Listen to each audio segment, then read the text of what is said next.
Okay, so let's continue.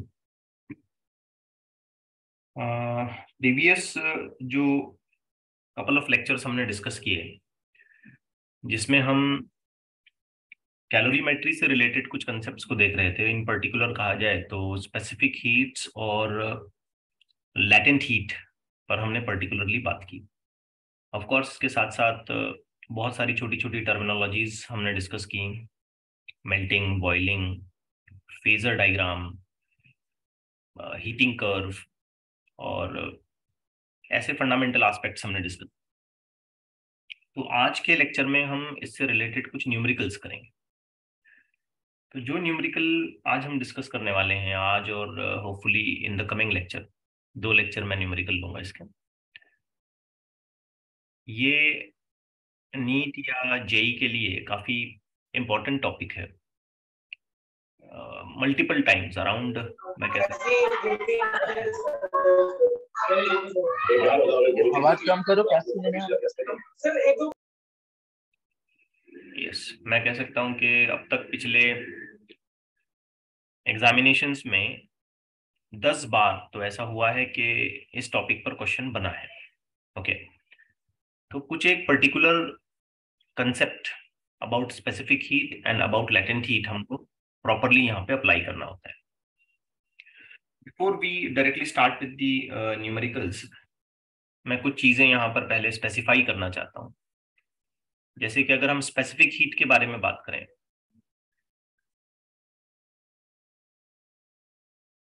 तो कुछ data हमारे पास है। For example if you talk about water, तो वाटर का जो स्पेसिफिक हीट होता है वो होता है 1 कैलोरीज पर ग्राम पर डिग्री सेल्सियस, या हम कह सकते हैं 1 किलो कैलोरीज पर किलोग्राम पर डिग्री सेल्सियस, या हम कह सकते हैं 4200 जूल पर किलोग्राम पर डिग्री सेल्सियस। इसी तरीके से अगर हम आइस का टेम्परेचर बढ़ाना चाहते हैं, आइस की स्पेसिफिक हीट हम कैलकुलेट करते हैं, तो ये होगी 0.5 कैलोरीज पर ग्राम पर डिग्री सेल्सियस, या हम कह सकते हैं 0.5 किलो कैलोरीज पर किलोग्राम पर डिग्री सेल्सियस। और 4200 का हम आधा कर लेंगे तो जूल के हिसाब से ये कैलकुलेशन बनेगा। सिमिलरली अगर हम स्टीम की स्पेसिफिक हीट की बात करते हैं तो ये भी है 0.5 कैलोरीज पर ग्राम पर डिग्री सेल्सियस, या 0.5 किलो कैलोरीज पर किलोग्राम पर डिग्री सेल्सियस या पर degree Kelvin. Now what is going to happen in specific heat calculation? तो आंसर याद रखना है हमें, change of temperature. Specific heat से रिलेटेड कोई भी कैलकुलेशन जब आएगा तो उसमें याद रखना है हमको चेंज ऑफ टेम्परेचर होगा। फिर इसके साथ साथ हमने एक और फैक्टर देखा कल, लैटेंट हीट। तो लैटेंट हीट हमें 2 अलग अलग सिनेरियोज में डिफाइन करनी होती है। जैसे कि ice is getting converted into water, ठीक है। तो अगर आइस का कन्वर्जन वाटर में हो रहा होता है तो इसके लिए जो लैटेंट हीट का रिक्वायरमेंट है वो है 80 कैलोरीज पर ग्राम। ओके, 1 ग्राम आइस को अगर मैं वाटर में कन्वर्ट करता हूं तो उसके लिए 80 कैलोरीज लगेंगे, या हमें कहना चाहिए 80 किलो कैलोरीज पर किलोग्राम। तो 1 kg ऑफ आइस अगर मैं कन्वर्ट करता हूं वाटर में मेंटेनिंग द सेम टेम्परेचर, तो मुझे 80 किलो कैलोरीज रिक्वायरमेंट होगी। सिमिलरली अगर हम देखें, वाटर का कन्वर्जन हो रहा है स्टीम में, तो वाटर के कन्वर्जन में चाहिए 540 कैलोरीज पर ग्राम, या हम कह सकते हैं 540 किलो कैलोरीज किलोग्राम, ठीक है। नाउ डू रिमेंबर दैट कि ये कन्वर्जन्स रिवर्सिबल वैल्यूज के साथ मेजर किए जाते हैं। रिवर्सिबल का मतलब यहाँ पे ये होगा कि अगर मैं आइस को वाटर में कन्वर्ट करता हूं तो उसके लिए हीट रिक्वायर्ड होगी, हीट टेकन, हीट यूटिलाइज होगी। उसी तरीके से वाटर को अगर मैं स्टीम में कन्वर्ट करता हूं तो उस प्रोसेस में भी हीट रिक्वायर होगी, हमें हीट गिवन देना पड़ेगा। तो हम वाटर को स्टीम में कन्वर्ट करेंगे या हम आइस को वाटर में कन्वर्ट करेंगे। But if you go reverse, like is going to be converted into water, तो इसमें हीट रिलीज होगी, हीट रिलीज होगी, हीट निकलेगी, हीट अवेलेबल हो जाएगी, क्योंकि स्टीम होती है गर्म, है ना, और उसको पानी बनाएंगे तो उसमें से हीट बाहर निकलेगी।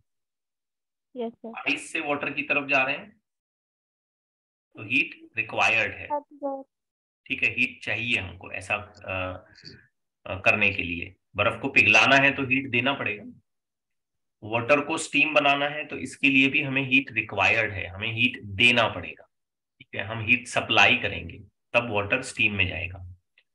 स्टीम अगर वाटर में कन्वर्ट होता है या वाटर अगर आइस में कन्वर्ट होता है तो इन दोनों केसेस में हीट रिलीज होगी, हीट अवेलेबल हो जाएगी, हीट निकलेगी, हमारा फायदा होगा, हमको हीट मिलेगी, ठीक है। अब लैटेंट हीट के लिए जो हीट इक्वेशन बनती है, अच्छा उससे पहले लैटेंट हीट का जब पूरा प्रोसेस होगा तो इसमें क्या होगा, change in state. Change of state होगा, ठीक है, सच दैट कि टेम्परेचर कैसा रहेगा, कांस्टेंट। अगर हम स्पेसिफिक हीट को ध्यान में रखते हुए हीट की इक्वेशन बनाते हैं, डेल्टा क्यू या क्यू कह लें, तो इसमें हम लिखते हैं स्पेसिफिक मास और चेंज ऑफ टेम्परेचर। तो हीट की इक्वेशन यहाँ ऐसी बनती है।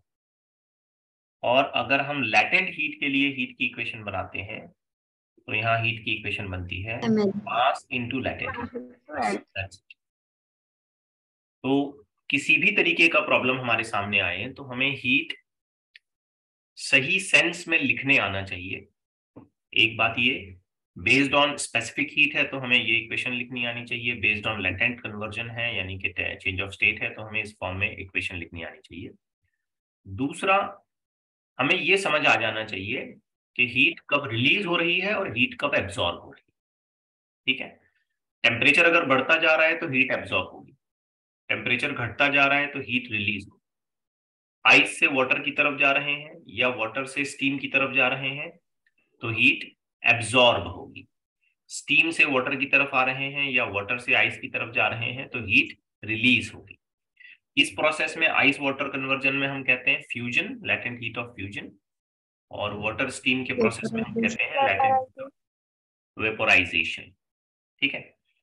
अब इसके न्यूमेरिकल करते करते हमें ये सारी चीजें बहुत अच्छे से समझ में आ जाएंगी और मैं कोई गड़बड़ नहीं करूंगा, I will be very slow in dealing with the numericals.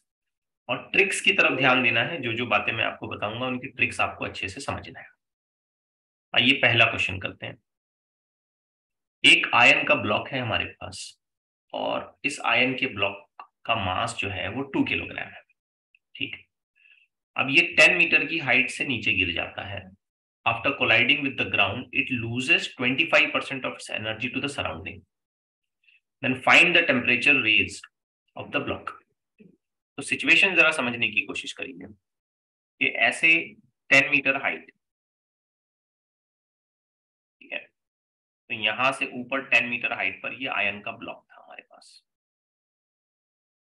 So this is 2 kilogram block.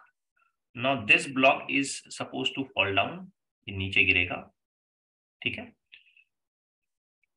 तो इसकी 25% एनर्जी जो है ये लॉस हो जाती है। एनर्जी लॉस जब ऐसी बात की जाएगी तो याद रखिए, ठीक है, it getting converted into heat. अब मुझे बताइए कि इसके पास यहाँ ऊपर कौन सी एनर्जी है, पोटेंशियल हाइट पर है। अब जब ये नीचे गिरेगा तो इसकी की पूरी पोटेंशियल एनर्जी किसमें कन्वर्ट होनी चाहिए, काइनेटिक एनर्जी। ऐसा नहीं हो रहा है, इसका 25% लॉस हो रहा है, ठीक है। तो इक्वेशन बड़ी सिंपल है, हीट में लॉस हुआ, ठीक है, is equal to 1/4 of mgh। समझा? Yes sir. इसमें सिर्फ समझने लायक बात यह है कि वाई आई हैव रिटन 1/4। 25%. 1/4 का मतलब 25% हो गया। इमेजिन करिए 1/4 का जो मतलब है वो तो 25% होता है। mgh, तो जो भी इसके पास मैक्सिमम पॉसिबल पोटेंशियल एनर्जी थी mgh, उसका 1/4 यानी कि 25% नीचे गिरने पर लॉस हो गया। That's it. अब आपको चेंज ऑफ टेम्परेचर निकालना है ना। इन दैट केस यहाँ चेंज ऑफ टेम्परेचर मतलब पूरा काम जो है ये स्पेसिफिक हीट के बिना पे होगा। तो काफी सिंपल सा अप्रोच है। Mass, specific heat, change of temperature equal half mgh। दोनों साइड से मास का फैक्टर कट जाएगा, सॉरी हाफ नहीं 1/4। स्पेसिफिक हीट हमें गिवन है 470, ये रहा डेटा यहाँ पर, into change of temperature delta T is equal to acceleration due to gravity 10, और इस बार जो हाइट से वो गिरा है वो भी 10 है, and whole factor divided by 4। Getting it right? Yes, sir. So change of temperature will look like 10 into 10, 20, 20 by 4. 5. Sorry, 100, 100 by 4. 25. Multiplication is 10 into 10, 25. So this becomes 25. On the other side 470 से इसको divide किया। So change of temperature का answer आप बता सकते हैं यहाँ से। 0.053. Okay, that goes 0.053। करेक्ट है? Yes, sir. 0.05, चलो 3 भी छोड़ देते हैं, डिग्री सेल्सियस। तो यहाँ एक समझने वाली बात क्या है कि ये जो एनर्जी मैंने यहाँ इस्तेमाल की ये मैकेनिकल है, और ये जो एनर्जी मैंने यहाँ इस्तेमाल की ये हीट की है। तो कन्वर्जन किसी भी लेवल पर हो सकता है। हमेशा याद रखिए जब भी ऐसा कहा जाएगा कि certain amount of energy has been lost, ठीक है, certain amount of energy has been converted, तो याद रखिए उसका कन्वर्जन हम यहाँ डील करेंगे विद रेफरेंस टू हीट, और अगर उससे टेम्परेचर बढ़ रहा है तो स्पेसिफिक की कंडीशन लिखेंगे, और अगर उससे चेंज ऑफ स्टेट हो रहा है तो लेटेंट की कंडीशन लिखेंगे। आगे समझ? Yes, sir. Yes, sir. अब एक बड़ा इंटरेस्टिंग क्वेश्चन है, थोड़ा सा लेंदी है बट वी विल ट्राई। इत्मीनान से करेंगे क्वेश्चन, हम कोई गड़बड़ नहीं करेंगे। I have planned 2 lectures on it, तो हर एक बात को धीरे धीरे समझते हुए आगे बढ़ेंगे। Now the temperature of equal masses of 3 different liquids A, B, C। तो ये मान के चलते हैं कि हमारे पास 3 अलग अलग लिक्विड्स हैं। A, ठीक है, then I have B and then I have C। Now A has got a temperature of 10 degrees Celsius, B has got a temperature of 15 degrees Celsius, and C has got a temperature of 20 degrees Celsius। All of them are having same mass M, M and M।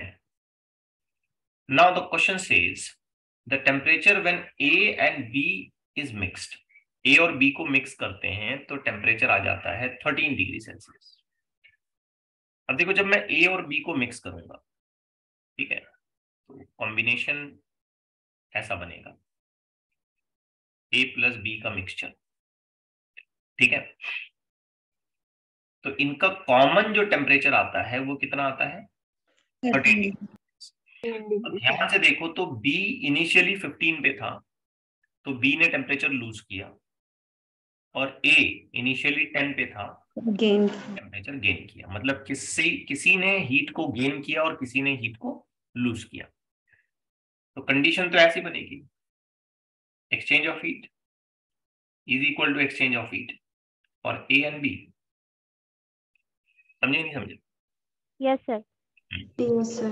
अब A के हिसाब से क्या लिखेंगे? M, specific heat of A, change of temperature of A is equal to mass, specific heat of B, change of temperature of B।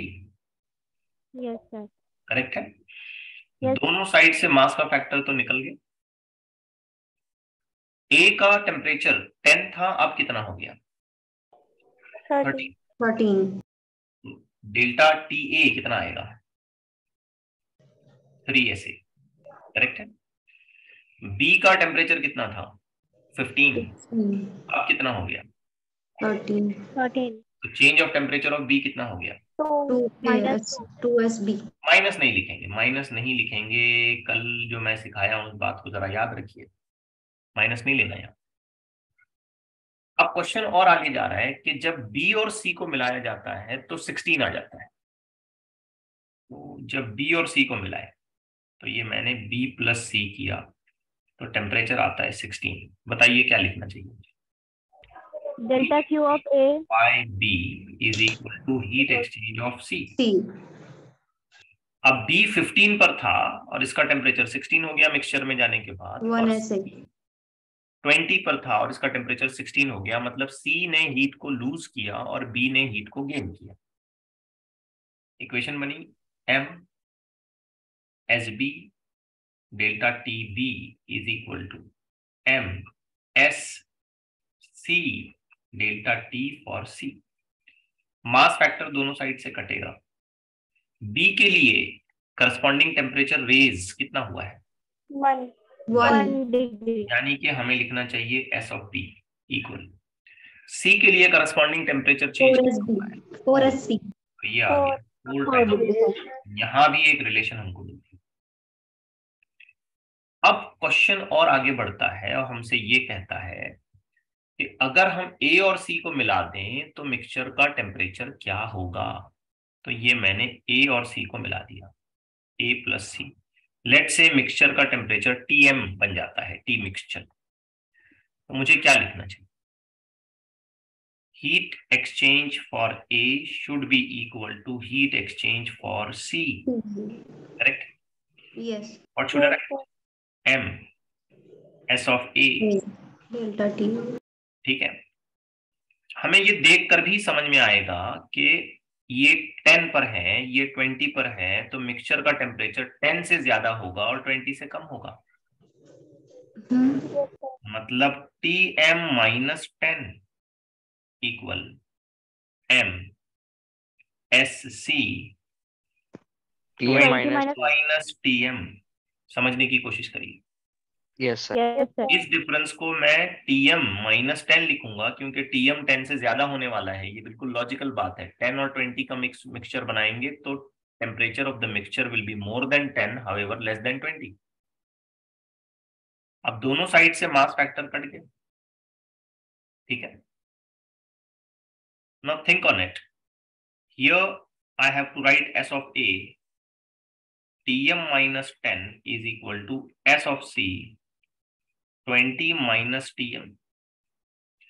अब s of a और s of c को हमें रिप्लेस करना है, ठीक है।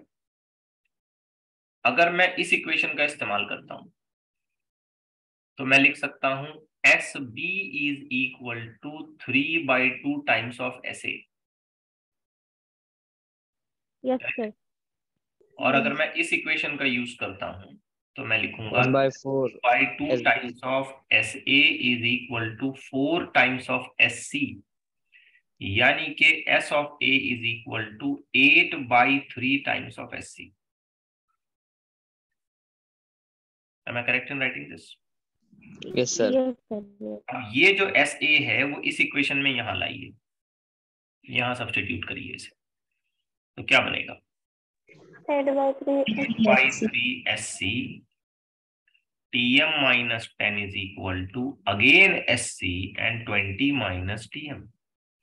SC from this side and this side will get cancel. ये 3 multiply करो तो ये हो गया 8 Tm minus 80 is equal to 3 से इधर मैंने मल्टीप्लाई किया 20 into 3 that will become 60 minus 3 Tm। Correct है? Yes sir. ये 3 Tm दूसरे साइड ले लो, कितना हो गया? 11 Tm। इक्वेशन बन गया 11 Tm इज इक्वल टू 80 इधर ले लो 140। यहां से मुझे मिला Tm is equal to 140 divided by 11 which means the expected answer is कितना आ रहा है? 12.7 12.7 degree Celsius. So this is how we have to calculate it. अब ये बहुत स्लो जा रहे हैं इसलिए ऐसा लग रहा है कि it is going to be a lengthy calculation, but steps पर अगर आप अच्छे से ध्यान देते हो तो ये लेंथी कैलकुलेशन नहीं है। मैं एक और एग्जैक्टली इसी तरीके का एक और क्वेश्चन आपके सामने रखता हूं, आपने केयरफुली करना है इसको, एग्जैक्टली सेम, सिर्फ मैं थोड़ा सा डेटा यहाँ चेंज करता हूँ। ये आ गया अच्छे से समझ में? Yes sir. Yes sir. किसी को कोई डाउट नहीं? No sir. ओके, इसे ट्राई करें आप, ये आपका होमवर्क रहेगा। एग्जैक्टली वैसे ही करें जैसे मैंने अभी अभी आपको बताया।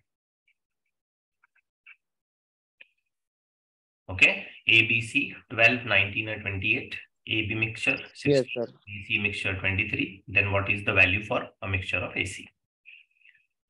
कर पाएंगे? Yes sir. Yes sir. Yes, sir. चलिए थोड़ा और आगे बढ़ते हैं। क्वेश्चन नंबर 3 जो अपने मॉड्यूल में दिया हुआ है उसको कुछ खास अलग से करने की जरूरत नहीं है, वो इसी तरीके का है जिसमें सिर्फ हमें हीट एक्सचेंज लिखना है। मैं क्वेश्चन नंबर 4 पर बात करता हूँ, काफी इंपॉर्टेंट क्वेश्चन है, ध्यान से देखना। एक इक्वेशन हमको दी गई है जिसमें 1 किलोग्राम आइस यूज हो रहा है -20 डिग्री सेल्सियस पर, और लेटर ऑन ये कन्वर्ट हो जाता है 1 किलोग्राम ऑफ वाटर में।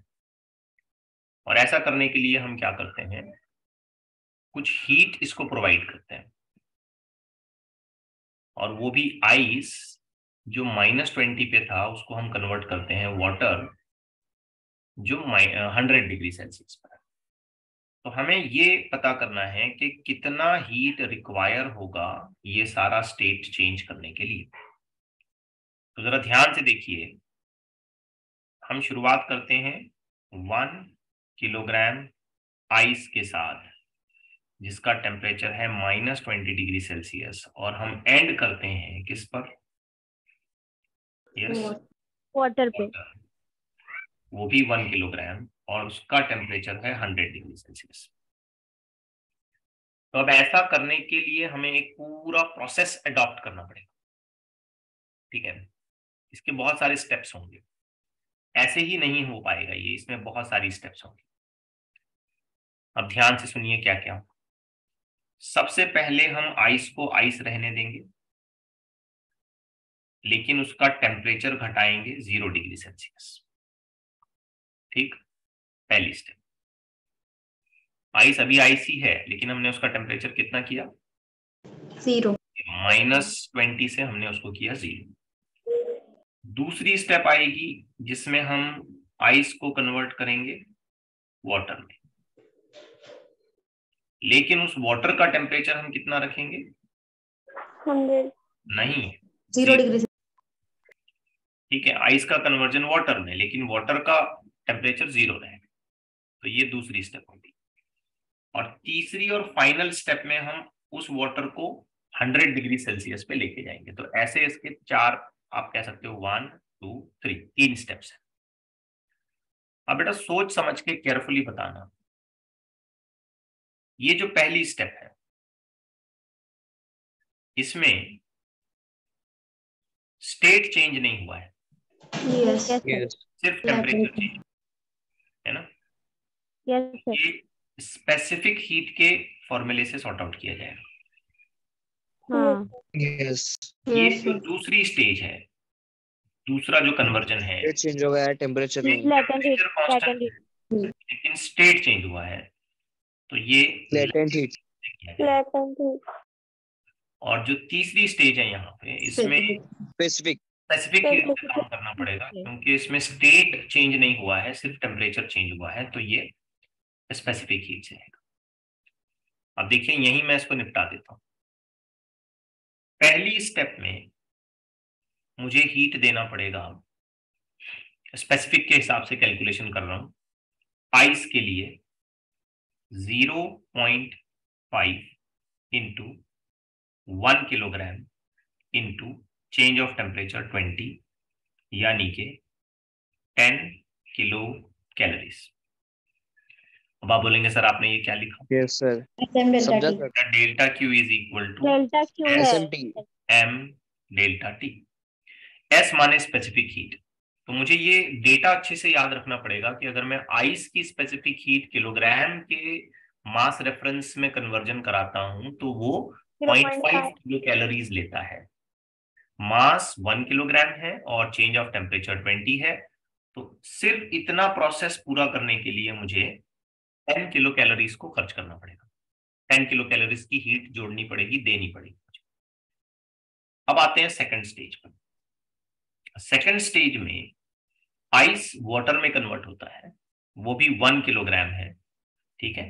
तो यहां आएगा 1 किलोग्राम मल्टीप्लाइड बाय आइस का कन्वर्जन वाटर में 80, तो इट विल 80 किलो कैलोरीज। अब आप बोलेंगे सर ये कौन सी इक्वेशन आपने लिखी? बेटा इसके लिए मैंने लिखा delta Q is equal to ml।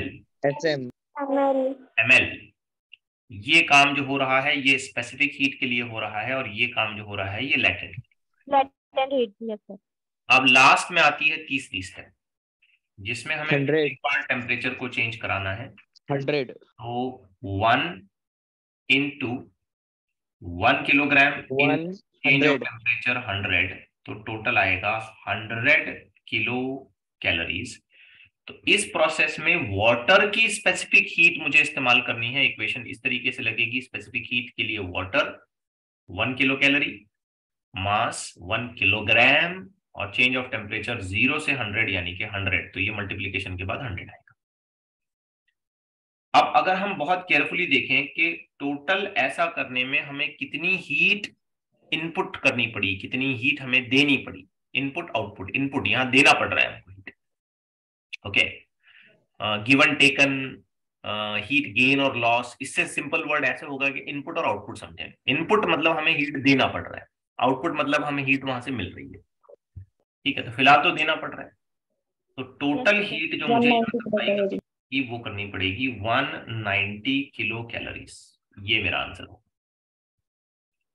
समझ आई बात? Yes sir. ठीक है, तो यहां देखिए लंबे चौड़े कैलकुलेशन नहीं होते हैं, हमें प्रोसेस अच्छे से समझ में आना चाहिए। अगर हमें प्रोसेस अच्छे से समझ में आता है तो हम इन चीजों को बहुत जल्दी सॉर्ट आउट कर लेंगे।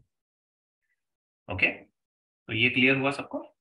Yes sir. Now let's take another question. एक सिंपल पहले क्वेश्चन तुम्हारे सामने रखता हूं, फिर डिटेल करते हैं, बड़ा क्वेश्चन लेते हैं फिर। आइए अब इसको देखते हैं। इसमें पूछ रहा है वही सवाल, find the quantity of heat required to convert 40 gram of ice at -20 into water at 20 degree Celsius. तो स्टेप जरा समझिए बेटा। सबसे पहले हमारे पास क्या है? आइस है। कितनी आइस है? 40 ग्राम। टेम्परेचर पर है -20। पहुंचना है हमको कहाँ? ऑफ कोर्स ये भी 40 ग्राम ही होगा और इसका टेम्परेचर हमको करना है +20। तो इसका पूरा प्रोसेस अच्छे से समझिए अब आप। पहली स्टेप, आखिरी स्टेप, बीच में सबसे पहले क्या होगा? आइस को आइस 0 डिग्री सेल्सियस पे लाएंगे, आइस को वाटर में कन्वर्ट करेंगे, लेकिन 0 डिग्री सेल्सियस पर होगा, और उसके बाद फाइनली वो टेम्परेचर में इंक्रीज करेंगे। तो पहले स्पेसिफिक, फिर लैटेंट, फिर स्पेसिफिक। करेक्ट जा रहा हूं मैं? Yes sir. Yes sir. बताओ इस प्रोसेस में कितना हीट रिक्वायरमेंट होगा? 0.5 into 40 into change of temperature 20।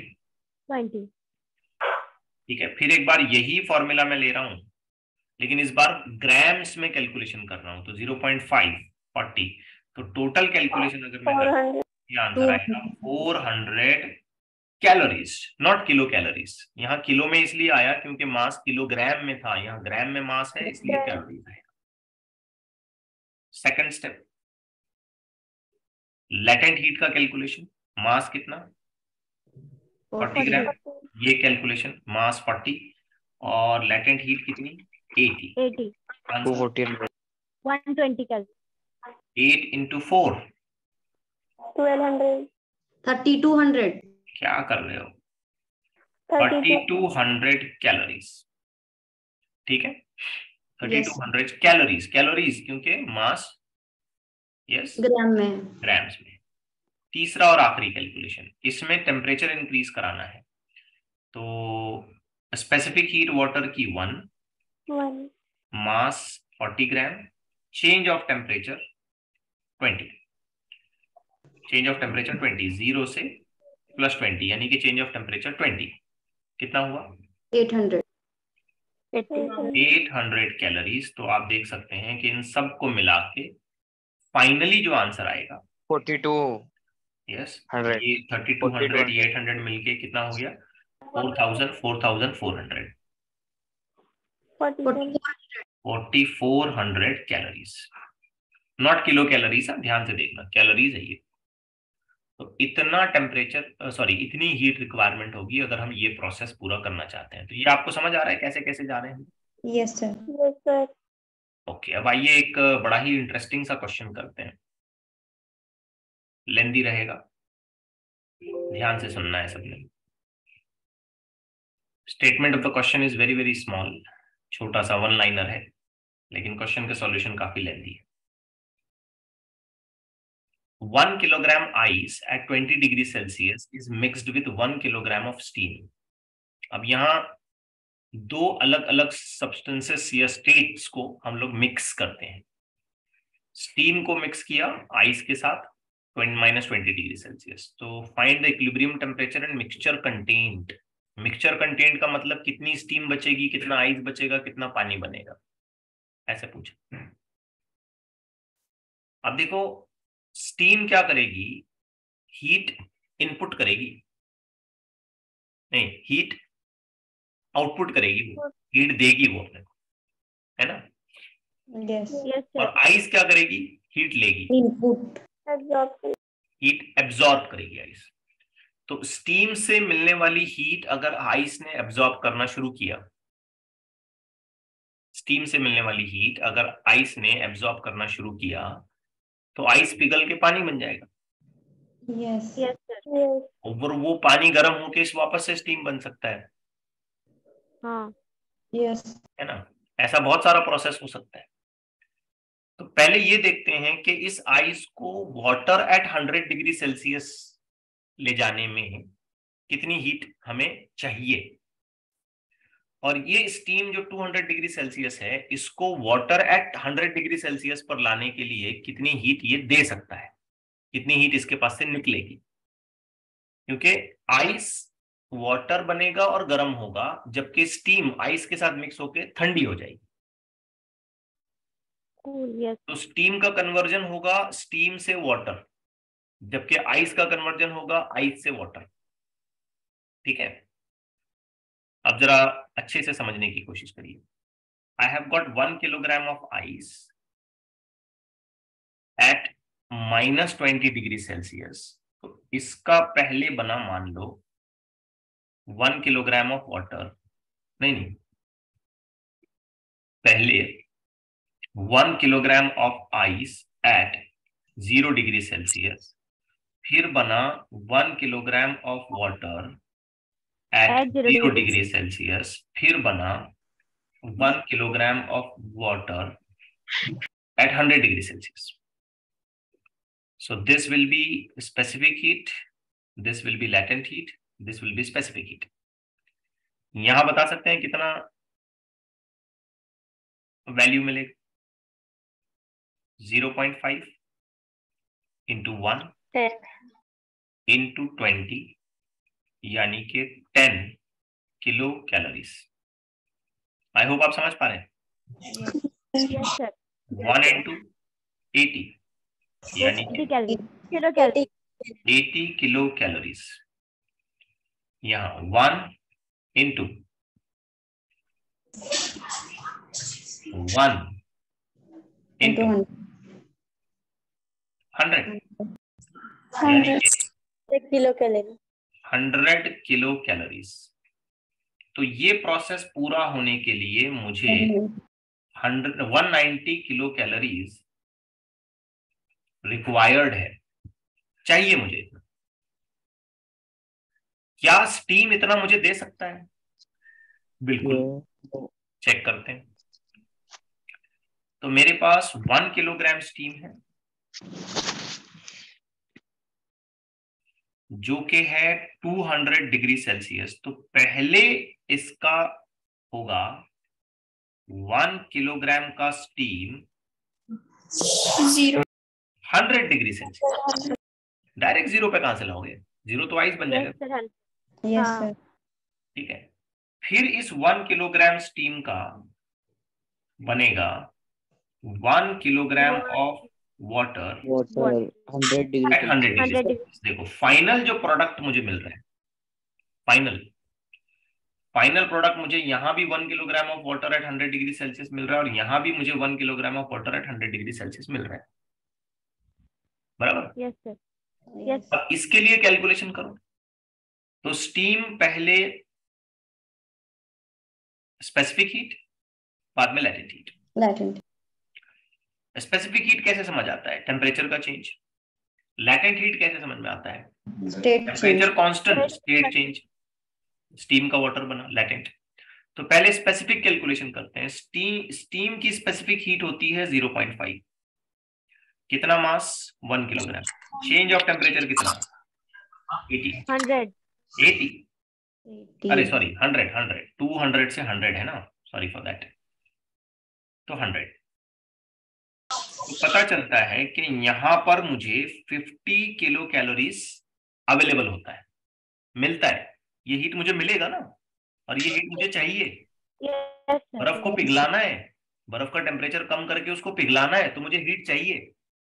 Steam को मैं ठंडा कर रहा हूं तो मुझे हीट मिलेगी, अवेलेबल होगी मुझे। समझ आ रही है बात? Yes, sir. Sir. अब 1 किलोग्राम ऑफ स्टीम जो कि 100 डिग्री सेल्सियस पर है, that is going to be converted into 1 kilogram of water at 100 degree Celsius. तो इसके लिए मास तो 1 किलोग्राम है, और लैटेंट हीट अगर मैं गलत नहीं हूं तो 540 540 किलो कैलोरीज। अब मुझे बताइए टोटल हीट कितनी अवेलेबल होगी? 590. 590, शाबाश, किलो कैलोरीज। इतनी हीट जो है वो अवेलेबल हो रही है, और चाहिए कितनी? 190। 190। तो इसका मतलब ये है कि पूरी की पूरी स्टीम पूरे के पूरे वाटर में कन्वर्ट नहीं होगी।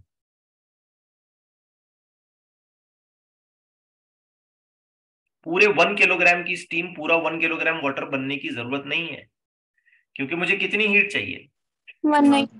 190 और अगर पूरा स्टीम पूरा वाटर में कन्वर्ट हो गया तो मिलेगा कितना? 590. 590। उस एक्स्ट्रा हीट का लेके मैं क्या करूंगा? कुछ काम का नहीं, Yes. है ना? समझे नहीं समझे? Yes, yes sir. सर। अब एक बात तो तय है कि फाइनल प्रोडक्ट में मुझे वाटर मिलेगा 100 डिग्री सेल्सियस पर, और स्टीम भी मिलेगी 100 डिग्री सेल्सियस पर। लेकिन स्टीम 1 किलोग्राम नहीं रहेगी, स्टीम का थोड़ा सा हिस्सा पानी में कन्वर्ट हो जाएगा। ठीक है, पूरा क्यों नहीं कन्वर्ट होगा? अगर ज्यादा पूरा ही। कन्वर्ट हो गया तो जितनी हीट चाहिए उससे ज्यादा निकलेगी, और ज्यादा निकल के कोई फायदा नहीं, कोई फायदा नहीं। Yes sir. अब मुझे चाहिए कितनी? 190। 190। तो 190 में का 50 तो यहीं से मिल रहा है मुझे, 50 तो यहीं से मिलेगा, ये तो होगा होगा पक्का होगा ये। 50 यस। मिला, और कितना चाहिए? 140. 140 चाहिए। तो 140 किलो कैलोरीज से जितना मास कन्वर्ट किया जा सकता है, सिर्फ उतना ही स्टीम का मास कन्वर्ट होगा वाटर में। ठीक है, तो मैं यहां एक इक्वेशन लिखूंगा, delta Q is equal to M L, यानी कि m is equal to delta Q divided by L. ये डेल्टा क्यू मैं लिखूंगा 140, Yes. और डिवाइडेड बाय स्टीम का कन्वर्जन वाटर में होने के लिए लेटेंट हीट कितनी होती है? 540। 540।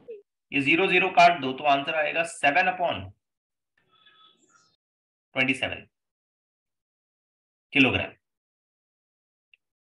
तो यहाँ की पॉइंट आपको समझना है 7/27 kilogram of steam will be converted into water at 100 degree Celsius.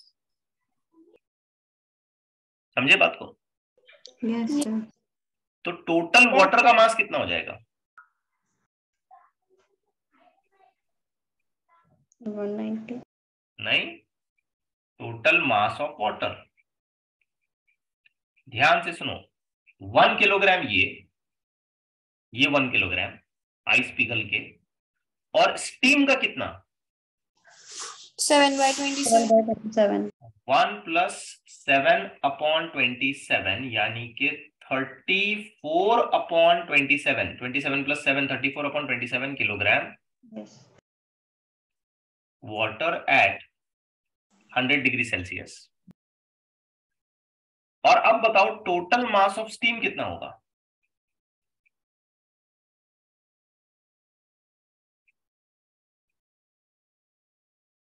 Total mass of steam हो जाएगा 1 - 7/27। कैसे क्या 7/27? तो 1 किलो स्टीम में का सिर्फ इतना हिस्सा कन्वर्ट होगा। Yes sir. हाँ, क्योंकि हमको एक्स्ट्रा कितनी एनर्जी चाहिए थी? 140. टोटल कितनी चाहिए? 190. 190 में की 50 तो खाली टेम्परेचर चेंज से मिल रही है। Yes. Yes. पूरी स्टीम को पूरे वाटर में कन्वर्ट होने की जरूरत नहीं है. नहीं है। कितना एक्स्ट्रा चाहिए? 190 चाहिए। 190 में से 50 तो मिला, और कितना चाहिए? 140. तो सिर्फ 140 किलो कैलोरीज के हिसाब से स्टीम का कन्वर्जन वाटर में होगा। तो 1 किलो स्टीम में का 7/27 इतना फैक्टर मुझे माइनस करना पड़ेगा। Yes. आंसर क्या आएगा? 20/27. 20/27। 20/27 स्टीम एट 100 डिग्री सेल्सियस। अब ध्यान से सुनो, मिक्सचर का फाइनल टेम्परेचर कितना होगा? 100 डिग्री सेल्सियस। और इस मिक्सचर में कंटेंट क्या होगा? Water and steam. Water 34/27 kilogram plus steam 20/27 kilogram. ये इसका कंटेंट होगा। नहीं आया समझ में? समझा सर? टफ है क्वेश्चन, नो डाउट। थोड़ी दिक्कत हो सकती है समझने में, पहली बार सुन रहे हो तो हो सकता है थोड़ी दिक्कत हो। घबराने की जरूरत नहीं है, बार बार देखिए, रिकॉर्डेड है पूरा, इत्मीनान से देखें। देखिए की पॉइंट क्या है कि पूरा आइस किस में कन्वर्ट हो जाएगा? वाटर. और ऐसा करने के लिए मुझे कितनी एनर्जी की जरूरत है? 190 किलो कैलोरी.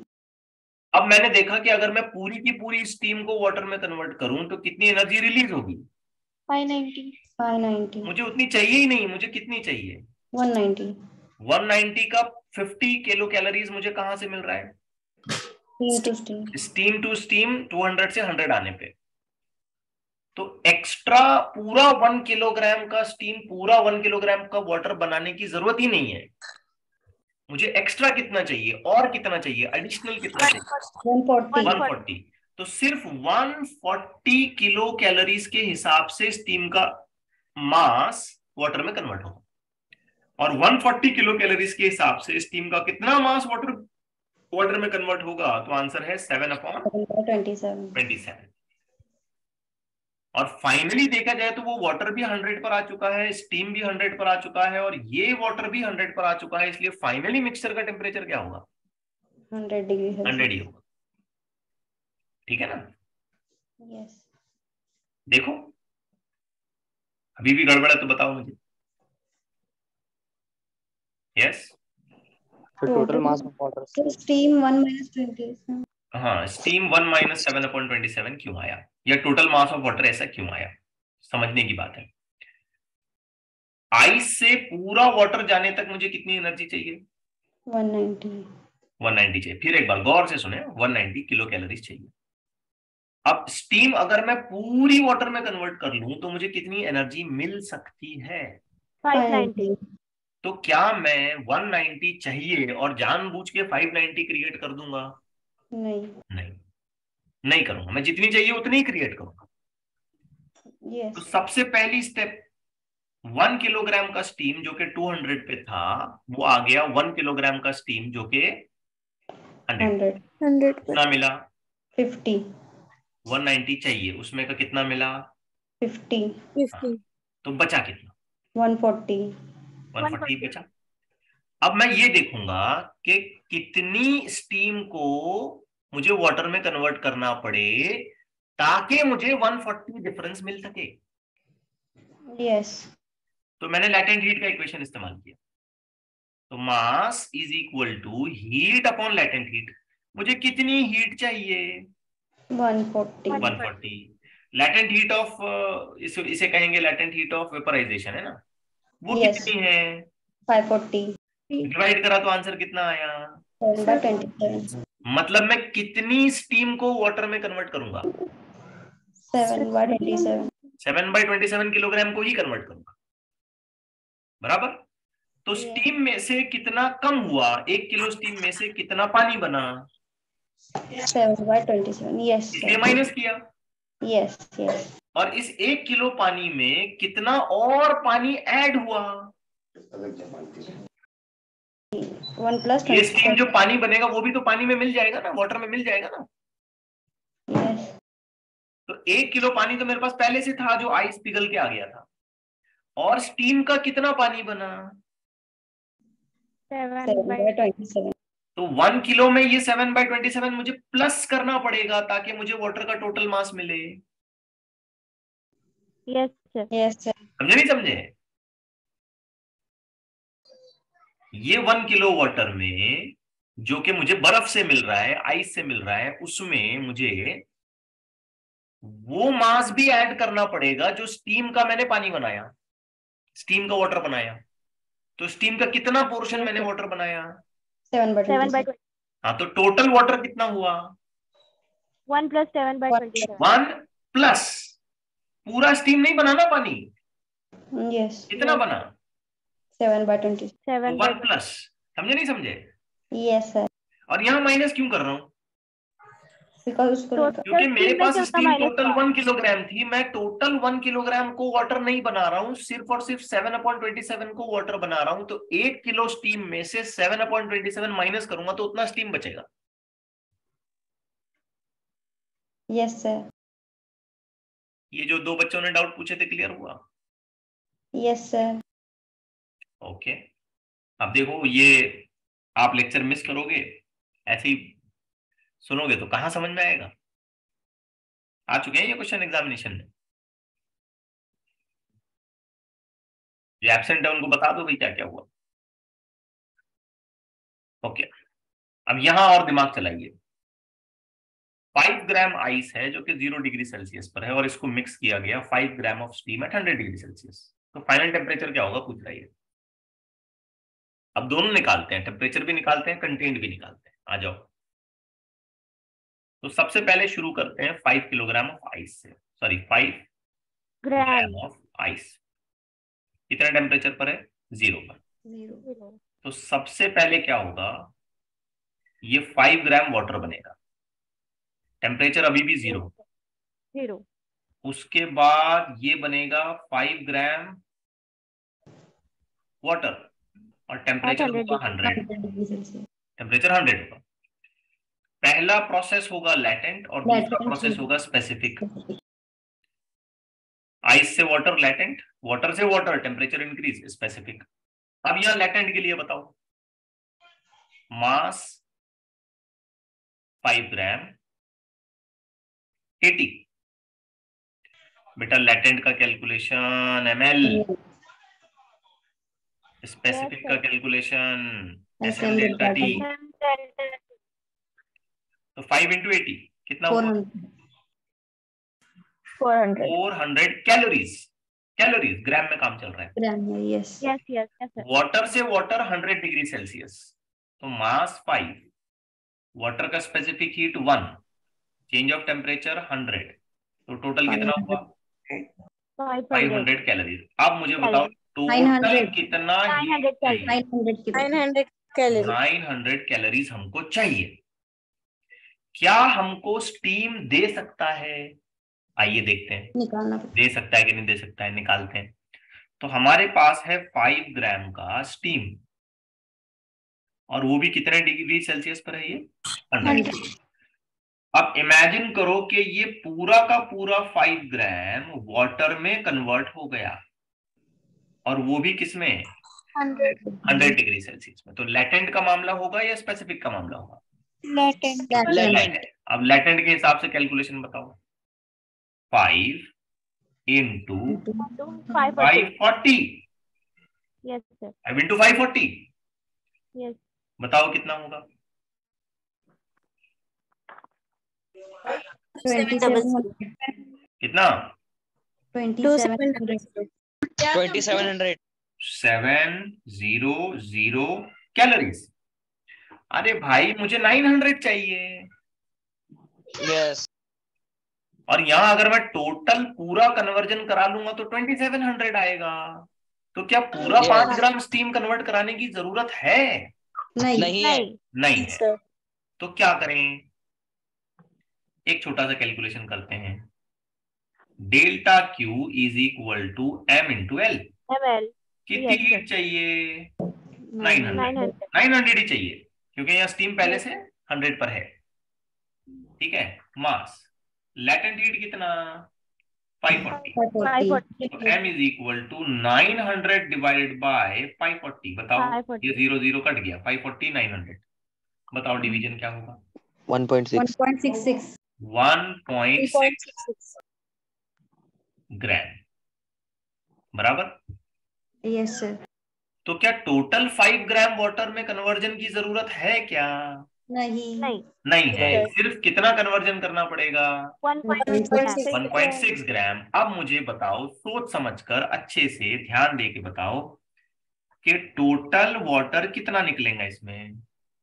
5 ग्राम तो ऊपर से आएगा ही आएगा, ये तो आएगा ही आएगा, प्लस 1.6 ग्राम आएगा कहां से? ये स्टीम का हिस्सा जो पानी में कन्वर्ट हुआ, स्टीम का वो हिस्सा जो पानी में कन्वर्ट हुआ। तो टोटल कितना हुआ? 6.6 6.6 ग्राम, वो भी वाटर बनेगा, और वो भी कितना?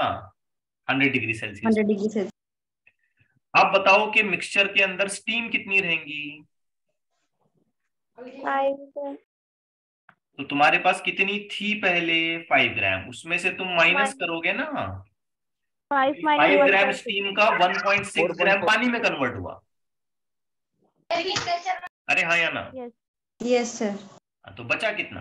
3.4 तकरीबन 3.4 ग्राम तकरीबन। हाँ ठीक है, मैं 1.6 को थोड़ा सा इग्नोर करके 1.6 ले रहा हूं। तो 3.4 ग्राम क्या बचा? स्टीम, और वो भी कितने टेम्परेचर पर? 100 डिग्री सेल्सियस पर। अब इसने तो बिल्कुल बुद्धू सा सवाल पूछा। इसने पूछा भाई फाइनल टेम्परेचर क्या है? फाइनल टेम्परेचर तो यही होगा ना, 100 ही होगा ना। यस वाटर और स्टीम अगर एक साथ किसी जगह पर हैं तो दोनों का टेम्परेचर एक ही पॉसिबल है, 100। अरे पानी और भाप अगर एक साथ मौजूद है तो 100 ही होगा ना टेम्परेचर। यस सर यस नहीं आ रहा समझ में? यस सर आया सर ओके। आया अब सेम प्रॉब्लम है, सेम प्रॉब्लम देता हूं। ठीक है, कुछ चेंज नहीं, एग्जैक्टली सेम। सिर्फ इसमें मैं हल्का सा चेंज करता हूं। देखो कैलकुलेशन पूरा बदल जाएगा। हल्का सा चेंज मैं इसमें ये क्लेम करता हूं कि जो स्टीम मेरे पास थी वो 100 पे नहीं थी, बल्कि वो स्टीम मेरे पास थी 200। ठीक है, अब कैलकुलेशन करते हैं। तो शुरुआत में मेरे पास क्या है? 5 ग्राम आइस। 5 ग्राम इसका मैं क्या करूंगा? अच्छा 0 डिग्री सेल्सियस पर है। इसका मैं क्या करूंगा? वाटर 5 ग्राम वाटर बनाऊंगा, और वो भी 0 डिग्री सेल्सियस पर। और फिर इसका होगा 5 ग्राम 100 वाटर 100 डिग्री सेल्सियस। पहली स्टेप क्या होगी? लैटेंट। दूसरी क्या होगी? स्पेसिफिक। अब पहली स्टेप में बताओ तो क्या रिक्वायरमेंट होगी? 5 ग्राम ml इनटू, अगर मैं गलत नहीं हूं, 80 आइसी वाटर। sir, कितना हुआ? 400 400 कैलोरीज। बाद में mass 5 gram, specific heat 1, change of temperature 100। 500 नाटो delta Q is equal to ml delta T. Delta Q is equal to ml, समझ रहे होंगे शायद। तो यस सर कितना हुआ? 500 इक्वल 900 कितनी रिक्वायरमेंट है? कितनी रिक्वायरमेंट है? 900 की। 900 अब आते हैं नीचे, मेरे पास स्टीम है, तो कितने ग्राम स्टीम है 5 steam और कितने टेम्परेचर पर? 200 डिग्री सेल्सियस 200 सबसे पहले मैं क्या करूंगा? steam 100 पे लाऊंगा, और उसके बाद अगर मैं जरूरत पड़ी तो पूरा कन्वर्जन करूंगा। अब मैं करके देख रहा हूं, ठीक है ना, मैं करके देख रहा हूं कि भाई 5 ग्राम स्टीम का पूरा पूरा क्या हुआ? water water 100 degree 100 degree Celsius. पहली स्टेप स्पेसिफिक, दूसरी स्टेप लैटेंट। अब पहली स्टेप में बताओ, स्टीम के लिए स्पेसिफिक हीट 0.5। अरे हाँ या ना? यस सर 5 ग्राम 0.5, 100 यहाँ ml, नहीं ms, बराबर, इनटू चेंज ऑफ टेम्परेचर कितना? 100। तो बताओ कितनी हीट मिली?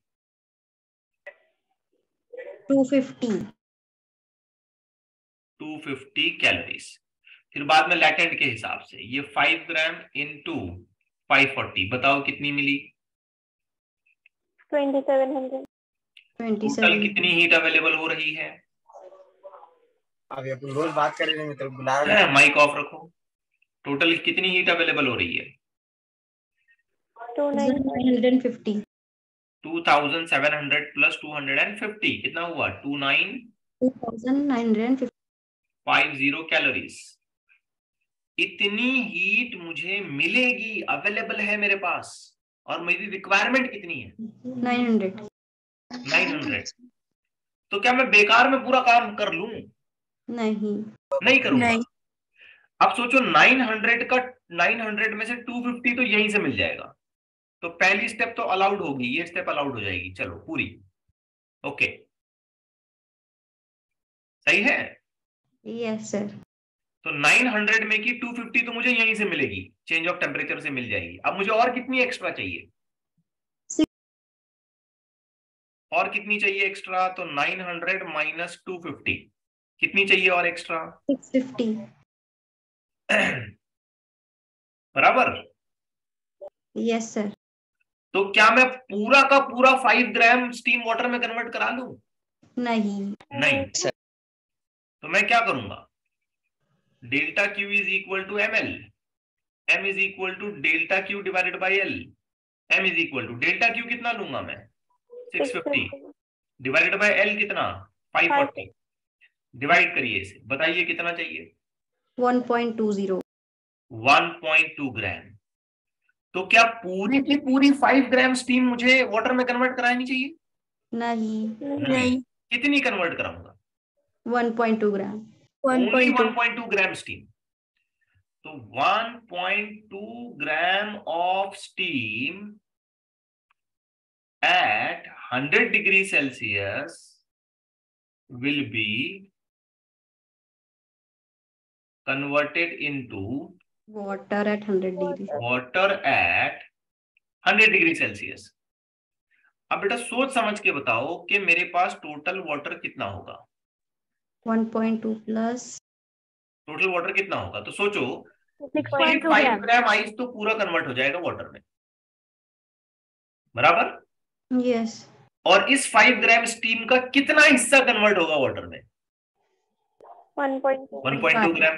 मतलब टोटल वाटर मुझे कितना मिलेगा? 6.2 5 ग्राम प्लस 1.2 ग्राम, यानी कि आंसर मिलेगा 6.2 ग्राम। और Yes. अब मुझे बताओ कि स्टीम कितनी मिलेगी मुझे। तो 5 ग्राम स्टीम मेरे पास अवेलेबल Minus थी, 1.2. 3.8. 1.2 ग्राम वाटर में कन्वर्ट हुआ, तो बचा कितना? 3.8. 3.2. 3.8 ग्राम ये कन्वर्ट हो जाएगा वाटर में, सॉरी स्टीम बचेगा। अब पानी, स्टीम, वाटर और स्टीम दोनों एक साथ एक जगह पर हैं, ऐसा कौन से टेम्परेचर पर पॉसिबल हो सकता है? 100 डिग्री सेल्सियस. तो ये भी 100 डिग्री सेल्सियस पर है और ये भी 100 डिग्री सेल्सियस पर है। ऐसा तो हो गया नहीं ना, पानी भी है और स्टीम भी है, स्टीम का टेम्परेचर अलग है और पानी का टेम्परेचर अलग है, ऐसा तो होगा ही नहीं। वाटर और स्टीम अगर किसी एक जगह पर एक साथ मौजूद है तो 100% उस मिक्सचर का टेम्परेचर कितना है? 100. तो ये प्रॉब्लम तो मैं वैसे भी सॉल्व नहीं करने वाला। अगर देखा जाए तो इस प्रॉब्लम को सॉल्व करने की जरूरत ही नहीं है। फाइनल टेम्परेचर बोल रहा है, अब ये आइस में स्टीम मिला दूंगा तो 100% इसका टेम्परेचर कितना होगा? 100 डिग्री सेल्सियस ही होगा। Yes. ठीक है, तो फाइनल टेम्परेचर अगर मैं यहाँ क्लेम करूँ, आंसर निकालूं, तो क्या आएगा? 100 डिग्री. 100 डिग्री सेल्सियस आएगा।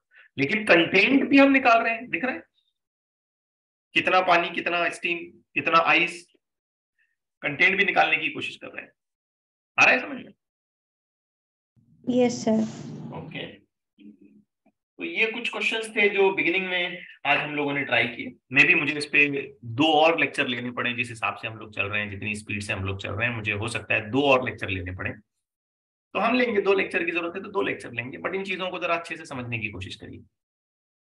क्लियर भी सारी बातें? Yes, sir.